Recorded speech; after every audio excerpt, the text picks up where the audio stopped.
இன்றைய முக்கிய செய்திகள். அதிக வரி விதிப்பை தடுக்க அமெரிக்காவை சமாதானப்படுத்த இந்தியா முயற்சி. ரஷ்யாவிடம் கச்சா எண்ணெய் வாங்குவதை நிறுத்திய பொதுத்துறை நிறுவனங்கள். மொத்த வாக்காளர்கள் எண்ணிக்கையின்றி பீகார் வரைவு வாக்காளர் பட்டியல் வெளியீடு. வாக்கு திருட்டுக்கு 100% ஆதாரம் உள்ளதாக ராகுல் காந்தி பரபரப்பு தகவல். நலம் காக்கும் ஸ்டாலின் கட்டணமில்லா மருத்துவ திட்டம் நாளை தொடக்கம். சனிக்கிழமை தோறும் முகாம்கள் நடைபெறும் என அறிவிப்பு. அதிமுக பொதுச் செயலாளராக தேர்வு செய்யப்பட்டதை எதிர்க்கும் வழக்கை ரத்து செய்ய முடியாது. எடப்பாடி பழனிசாமியின் மனுவை தள்ளுபடி செய்தது உரிமையியல் நீதிமன்றம்.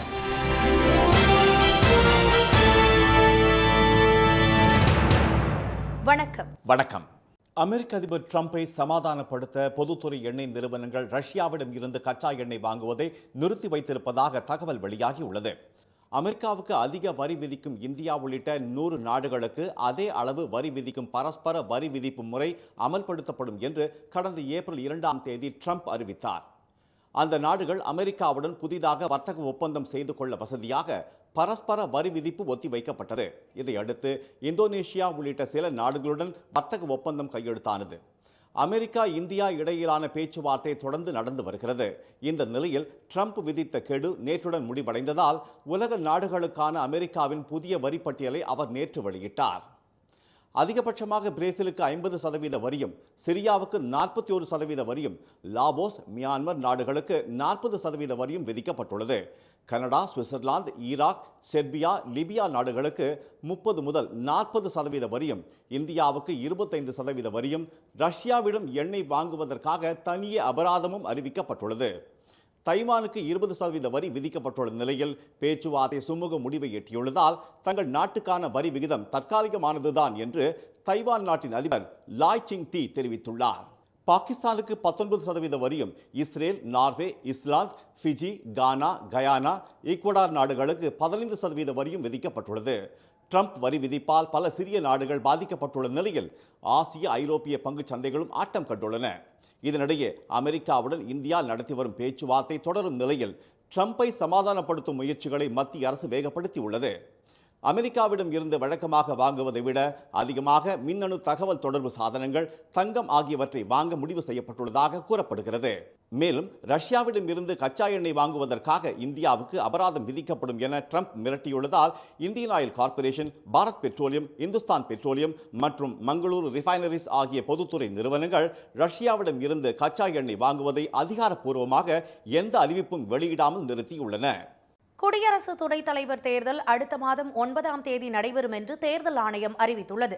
2022ஆம் ஆண்டு குடியரசு துணைத் தலைவராக தேர்வு செய்யப்பட்ட திரு ஜக்தீப் தன்கருக்கு இன்னும் 2 ஆண்டுகள் பதவிக்காலம் உள்ள நிலையில் உடல்நிலையை காரணம் காட்டி கடந்த மாதம் 21ஆம் தேதி திடீரென அவர் ராஜினாமா செய்தார். மத்திய அரசுடன் ஏற்பட்ட கருத்து வேறுபாடு காரணமாகவே நாடாளுமன்ற மழைக்கால கூட்டத்தொடரின் முதல் நாளில் திரு ஜக்தீப் தன்கர் பதவி விலகியதாக தகவல்கள் வெளியாகின. இந்நிலையில் 17வது குடியரசு துணைத் தலைவரை தேர்வு செய்வதற்கான தேர்தல் அடுத்த மாதம் 9ஆம் தேதி நடைபெறும் என்று தேர்தல் ஆணையம் அறிவித்துள்ளது. இதற்கான வேட்புமனு தாக்கல் வரும் 7ஆம் தேதி தொடங்குகிறது. மனுக்களை தாக்கல் செய்ய 21ஆம் தேதி கடைசி நாளாகும். 22ஆம் தேதி வேட்புமனுக்கள் பரிசீலனை செய்யப்படுகிறது. மனுக்களை திரும்ப பெற 25ஆம் தேதி கடைசி நாளாகும்.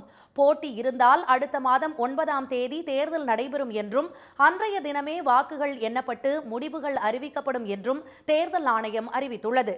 குடியரசு துணைத் தலைவர் தேர்தலில் மக்களவை, மாநிலங்களவை உறுப்பினர்கள் மற்றும் நியமன உறுப்பினர்கள் வாக்களிக்க தகுதி வாய்ந்தவர்கள்.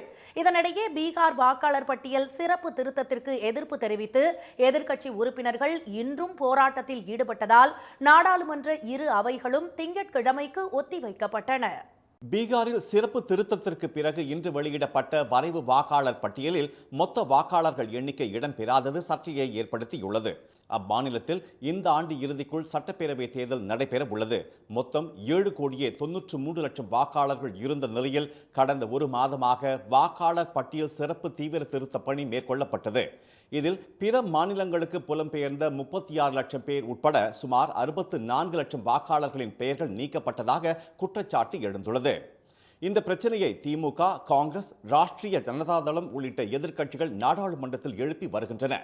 இதனிடையே தேர்தல் ஆணையத்தின் அதிகாரப்பூர்வ இணையதளத்தில் பீகார் வரைவு வாக்காளர் பட்டியல் இன்று வெளியிடப்பட்டுள்ளது. அதில் தற்போதைய மொத்த வாக்காளர்களின் எண்ணிக்கை குறித்து விவரங்கள் இடம்பெறவில்லை. அத்துடன் பொதுமக்கள் சரிபார்க்க வசதியாக காகித வடிவில் வாக்காளர் பட்டியல் வெளியிடப்படவில்லை. இதனால் எதிர்க்கட்சிகள் குற்றம் சாட்டியது போல் லட்சக்கணக்கான வாக்காளர்கள் நீக்கப்பட்டிருக்கலாம் என அஞ்சப்படுகிறது.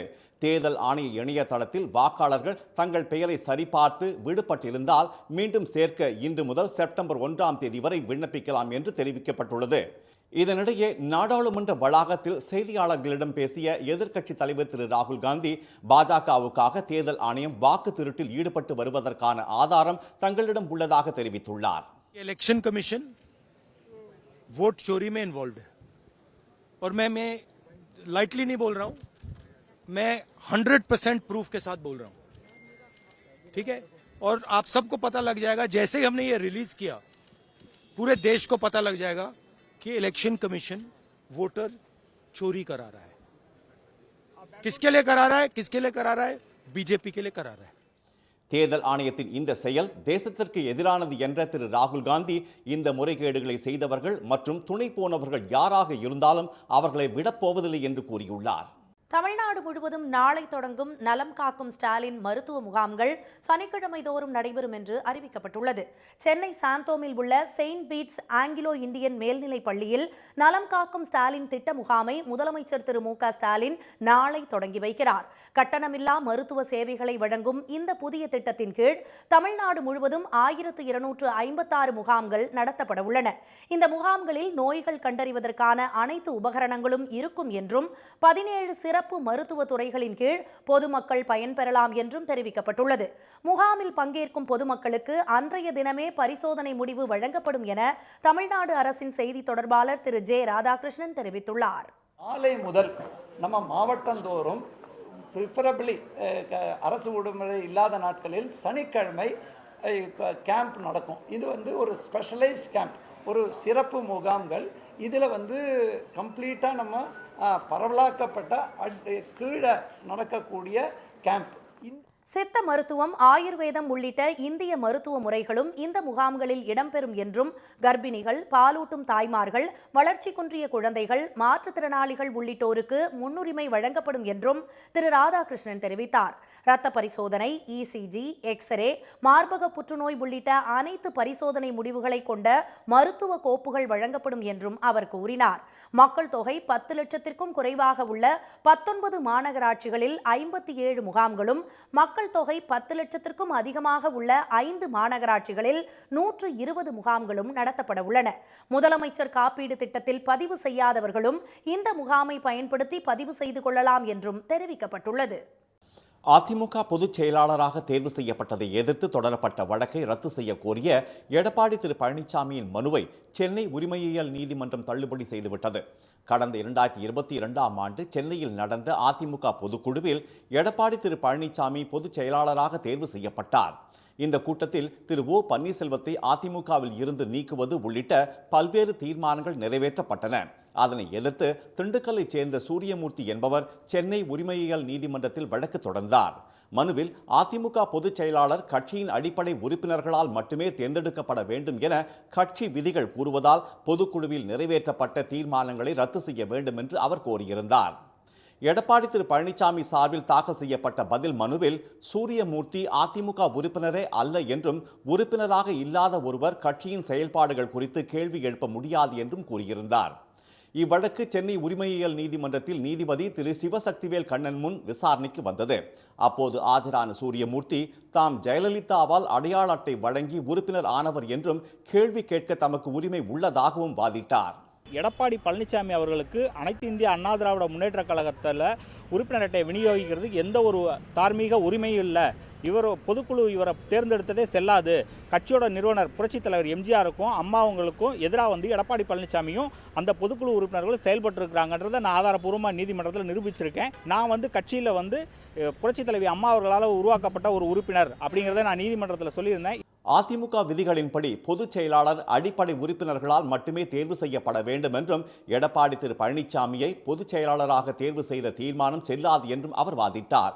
இதையடுத்து அடிப்படை உறுப்பினர்களால் மட்டுமே பொதுச் செயலாளர் தேர்வு செய்யப்பட வேண்டும் என்ற மனுதாரரின் வாதத்தை ஏற்றுக்கொள்வதாக கூறிய நீதிபதி இந்த வழக்கு விசாரணைக்குரியது என்று குறிப்பிட்டு திரு பழனிசாமியின் மனுவை தள்ளுபடி செய்து உத்தரவிட்டார். தமிழ்நாட்டில் 2026 கூட்டணி அரசு என்ற பேச்சுக்கு இடமில்லை என மதிமுக பொதுச் செயலாளர் திரு வைகோ தெரிவித்துள்ளார். சென்னை ஆழ்வார்பேட்டை இல்லத்தில் முதலமைச்சர் திரு மு.க. ஸ்டாலினை அவர் இன்று நேரில் சந்தித்து பேசினார்.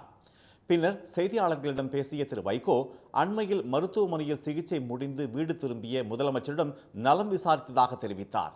பாஜகவுடன் மதிமுக இம்மிகளவும் உறவு வைத்துக் கொள்ளாது என்ற திரு வைகோ, திமுக கூட்டணியில் இருந்து தங்கள் கட்சி வெளியேறுவதாக சில ஊடகங்களில் தவறான தகவல் வெளியிடப்பட்டுள்ளதாகவும் கூறினார்.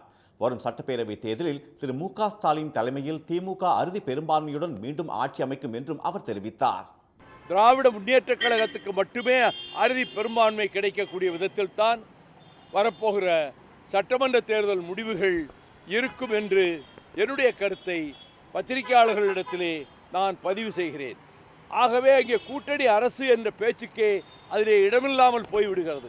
பாஜக கூட்டணியில் இருந்து விலகுவதாக அறிவித்துள்ள அதிமுக தொண்டர்கள் உரிமை மீட்பு குழுவின் தலைவர் திரு ஓ பன்னீர்செல்வம் முதலமைச்சர் திரு மு.க. ஸ்டாலினை நேற்று நடைபயிற்சியின் போது சந்தித்து பேசினார். பின்னர் அவரது இல்லத்திலும் சந்தித்து பேசியதை அடுத்து அவர் தனி கட்சி தொடங்க திட்டமிட்டுள்ளதாக தகவல் பரவியது.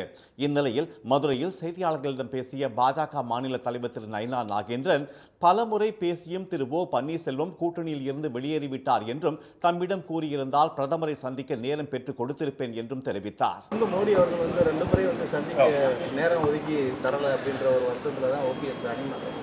இல்லை, அதை பற்றி எனக்கு தெரியாது. நான் என்கிட்ட சொல்லியிருந்தா நாங்கள் வாங்கி கொடுத்துருப்போம்னு நான் ஏற்கனவே சொல்லியிருந்தேன். பன்னீர்செல்வம் விரும்பினால் கண்டிப்பாக பிரதமரை சந்திக்க வைப்போம் என்றும் திரு நயினார் நாகேந்திரன் கூறினார். இனி வருவது செய்தி துளிகள்.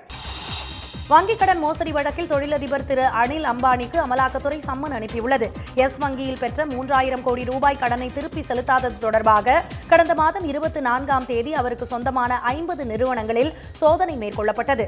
அப்போது பல முக்கிய ஆவணங்கள் கைப்பற்றப்பட்டதாக கூறப்படும் நிலையில் வரும் 5ஆம் தேதி விசாரணைக்கு ஆஜராகுமாறு திரு அனில் அம்பானிக்கு உத்தரவிடப்பட்டுள்ளது.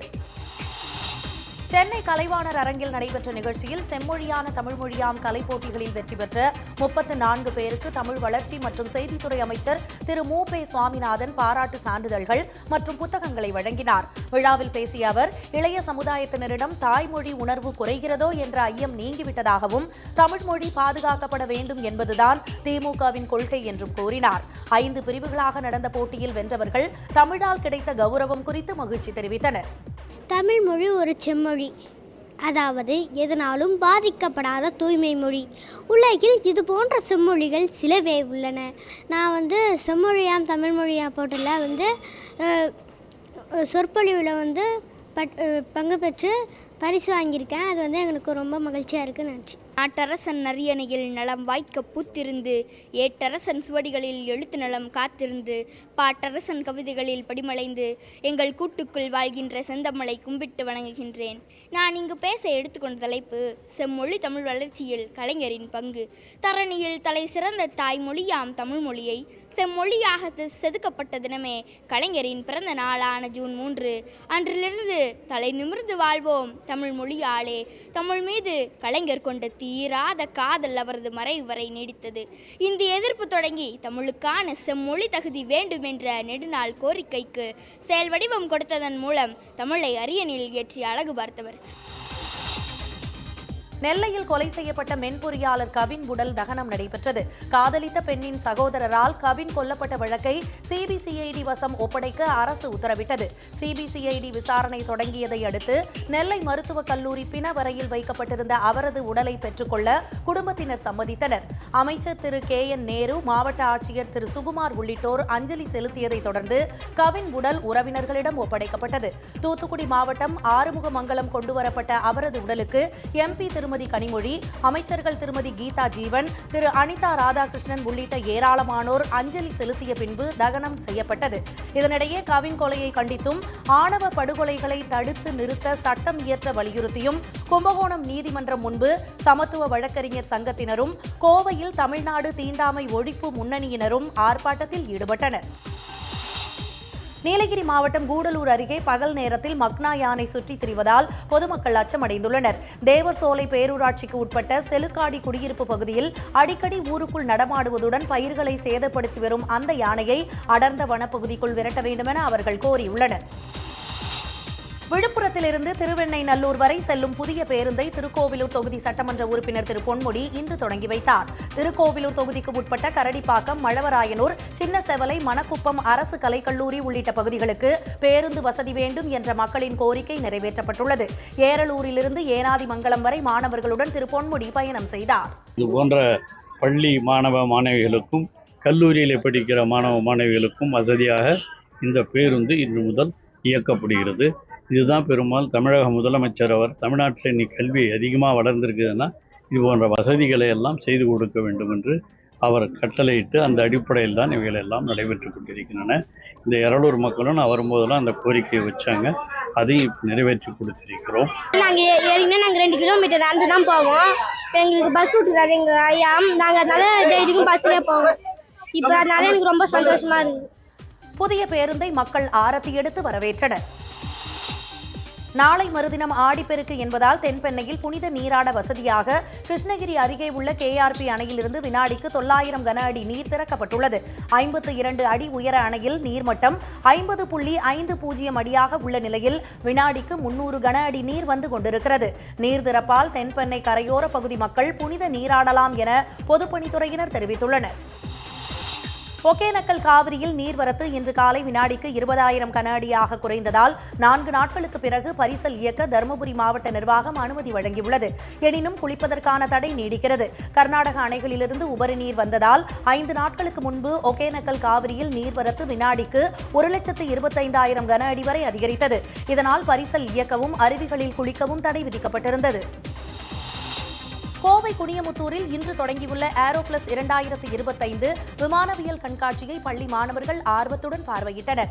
இதில் Cessna 150, Hawker HS 125A, the Bell 47, the Guimbal Cabri D2, Jodel D11 உள்ளிட்ட விமானங்கள் மற்றும் ஹெலிகாப்டர்கள் இடம்பெற்றுள்ளன.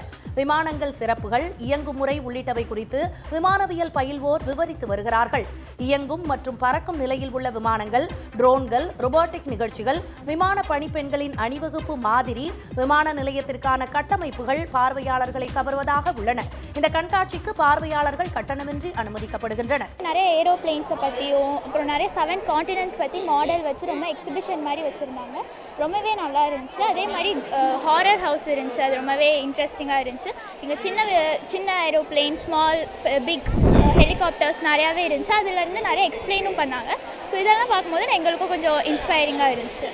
பைலட் ஆகலாம் அப்படிலாம் கொஞ்சம் இன்ஸ்பிரேஷன் நிறையா கிடைச்சி. புத்தக வாசிப்பு குறித்த விழிப்புணர்வை ஏற்படுத்தும் முயற்சியாக ஈரோடு மாவட்ட பள்ளி கல்லூரிகளில் ஒரே நேரத்தில் 1,60,000 மாணவர்கள் புத்தக வாசிப்பில் ஈடுபட்டனர். இன்று புத்தக கண்காட்சி தொடங்க உள்ள ஈரோடு சிக்கையா அரசு கல்லூரியில் மாணவர்களுடன் அமர்ந்து மாவட்ட ஆட்சியர் திரு கந்தசாமி புத்தகம் வாசித்தார். இந்த 21 நிமிட புத்தக வாசிப்பு இயக்கத்தில் சிறுகதை, நாவல், கவிதை, இலக்கியம், வரலாறு உள்ளிட்ட பல்வேறு தலைப்புகளில் உள்ள நூல்களை மாணவர்கள் ஆர்வமுடன் வாசித்தனர். ஆங்கில கால்வாயை 12 மணி நேரம் 10 நிமிடங்களில் கடந்து சாதனை புரிந்த தமிழக சிறுவன் அகிலேஷுக்கு சென்னை விமான நிலையத்தில் குடும்பத்தினரும் விளையாட்டுத்துறை அதிகாரிகளும் உற்சாக வரவேற்பு அளித்தனர். இங்கிலாந்து, பிரான்ஸ் இடையே உள்ள இந்த கால்வாயை 16 டிகிரி செல்சியஸ் குளிர் நிலவிய நிலையில் 42 கிலோமீட்டர் தூரம் 14 வயது அகிலேஷ் உள்ளிட்ட 6 பேர் நீந்தி கடந்தனர். இன்றைய வர்த்தக முடிவில் மும்பை பங்குச்சந்தை குறியீட்டு எண் சென்செக்ஸ் 586 புள்ளிகள் சரிந்து 80,600 புள்ளிகளாக இருந்தது. தேசிய பங்குச்சந்தை குறியீட்டு எண் நிப்டி 203 புள்ளிகள் குறைந்து 24,565 புள்ளிகளாக நிறைவடைந்தது. சென்னையில் இன்று ஆபரண தங்கத்தின் விலை சவரனுக்கு 160 ரூபாய் குறைந்து ஒரு சவரன் 73,200 ரூபாயாகவும் ஒரு கிராம் 9,150 ரூபாயாகவும் உள்ளது. வெள்ளி விலை கிராமுக்கு 2 ரூபாய் குறைந்து ஒரு கிராம் 123 ரூபாயாக உள்ளது. மீண்டும் இன்றைய முக்கிய செய்திகள். அமெரிக்க அதிபர் டிரம்பை சமாதானப்படுத்த பொதுத்துறை எண்ணெய் நிறுவனங்கள் ரஷ்யாவிடமிருந்து கச்சா எண்ணெய் வாங்குவதை நிறுத்தி வைத்திருப்பதாக தகவல் வெளியாகியுள்ளது. பீகாரில் சிறப்பு திருத்தத்திற்கு பிறகு இன்று வெளியிடப்பட்ட வரைவு வாக்காளர் பட்டியலில் மொத்த வாக்காளர்கள் எண்ணிக்கை இடம்பெறாதது சர்ச்சையை ஏற்படுத்தியுள்ளது. அதிமுக பொதுச் செயலாளராக தேர்வு செய்யப்பட்டதற்கு எதிரான வழக்கை ரத்து செய்ய கோரிய எடப்பாடி பழனிசாமியின் மனுவை சென்னை உரிமையியல் நீதிமன்றம் தள்ளுபடி செய்துவிட்டது. இத்துடன் இந்த செய்திகள் நிறைவடைந்தன. மீண்டும் சன் டிவியில் செய்திகள் காலை 7:30 மணிக்கு. செய்திகளை உடனுக்குடன் தெரிந்து கொள்ள QR கோடை ஸ்கேன் செய்து சன் நியூஸ் வாட்ஸ்அப் சேனலில் இணைந்திருங்கள். வணக்கம்.